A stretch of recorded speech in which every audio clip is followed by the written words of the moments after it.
Hi, what's your name? My name is Bailey Aaron. And where are you from? I'm from Anchorage, Alaska. And next month, the 20th anniversary of the Exxon Valdez oil spill is coming up. You probably don't remember it, but were you alive at the time? I was. I'm 21 now, so I guess I was 1 year old. So I don't remember it through my own experience, but I've definitely seen the pictures and heard a lot about it. There's a big push to drill again in Alaska and in the Arctic. What do you feel about that and its effect on wildlife?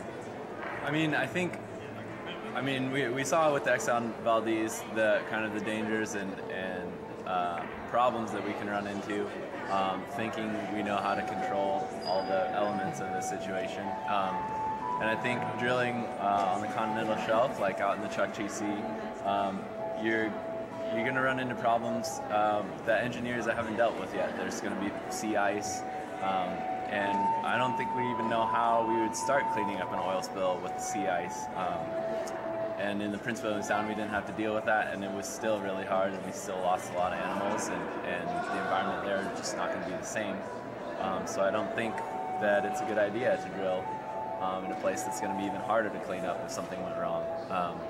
Also, there's got the fishing industry out in the Bering Sea is one of the last intact fishing industries in the world, and I just think anything that's going to risk that is probably a bad choice for Alaska's future. What's your vision for Alaska in 20 years?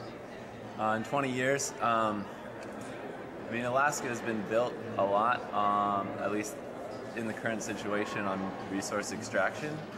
So I think we're just going to have to be a little bit slower than the rest of the country in moving away from that. It's so entrenched in a lot of politicians' minds.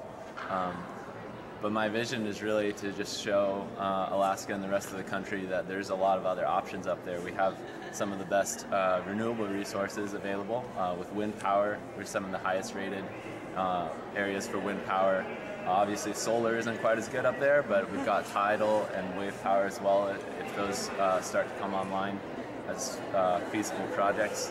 We also have a lot of geothermal activity, and that's something that they're tapping into around Fairbanks now, and they can certainly do a lot more with. So I'd like to just show in 20 years, hopefully we'll have moved a lot farther down the road to sustainability, and also have just proven to Alaska and the rest of the world that there's a lot of other options, even in places where right now it doesn't look like there's much.